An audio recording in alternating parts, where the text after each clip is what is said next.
নমস্কার বন্ধুরা, সুখী রেসিপিতে সবাইকে স্বাগত। আর আজকে আমি বানাবো আলুর কাটলেট। প্রথমে আলুগুলোকে ছোট ছোট পিস করে কেটে সেদ্ধ করে নিয়েছি। এবার এর মধ্যে আমি দেব আদা রসুন একটু গ্রেট করে রেখেছি।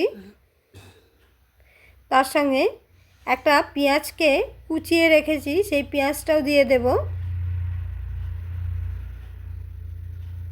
আর কাঁচা লঙ্কা কুচিয়ে রেখেছি, দুটো কাঁচা লঙ্কাকে ছোট ছোট করে কুচিয়ে রেখেছি। ওপর থেকে একটু ধনে গুঁড়ো দিয়ে দিলাম।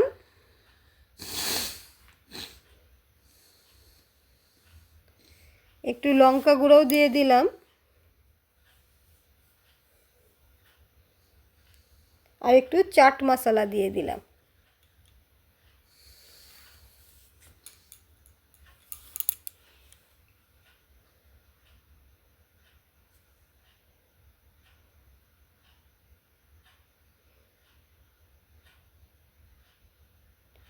আর একটু নুনও দিয়ে দিলাম।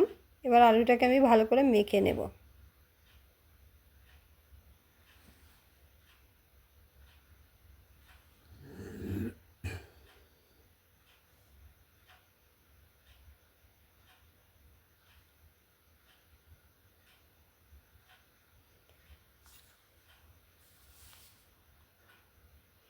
এবার আলুগুলোকে আমি লম্বা লম্বা করে এরম করে নিয়ে ময়দার মধ্যে, এই গুঁড়ো একটু ময়দা আছে, ময়দাটার মধ্যে ভালো করে মাখিয়ে ময়দাটাকে ঝরিয়ে নেব।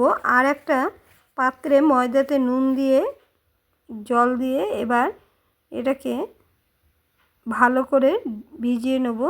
আর এখানে আছে আমার, এখানে বিস্কুটের গুঁড়ো করা আছে, এটা আমি নিজেই গুঁড়ো করে নিয়েছি বিস্কুটটা। তার সঙ্গে ভালো করে কোট করে নিয়ে প্রত্যেকটা কাটলেটকে, আর এদিকে আমি কড়াইয়ে তেল গরম হতে দিয়েছি।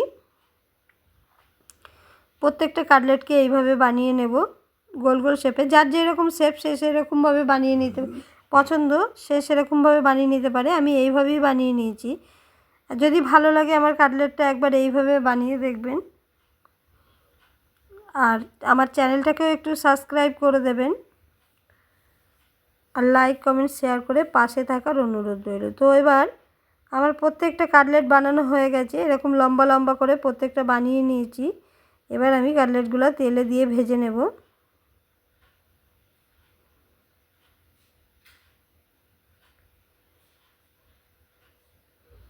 গ্যাসটাকে কমিয়ে ভালো করে এপিট ওপিট করে ভেজে নেব।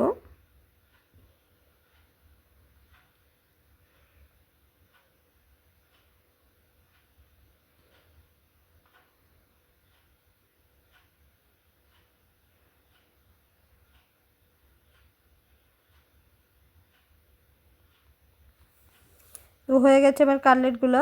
বাইরেটা কতটা শক্ত এবং ভেতরটা কতটা নরম হয়েছে সেটা আমি একটা কাটলেটকে ভেঙে দেখাচ্ছি। খুবই গরম, ভাঙতে পারছি না, এত গরম। তো আমি চেষ্টা করছি ভেঙে দেখানোর। এই যে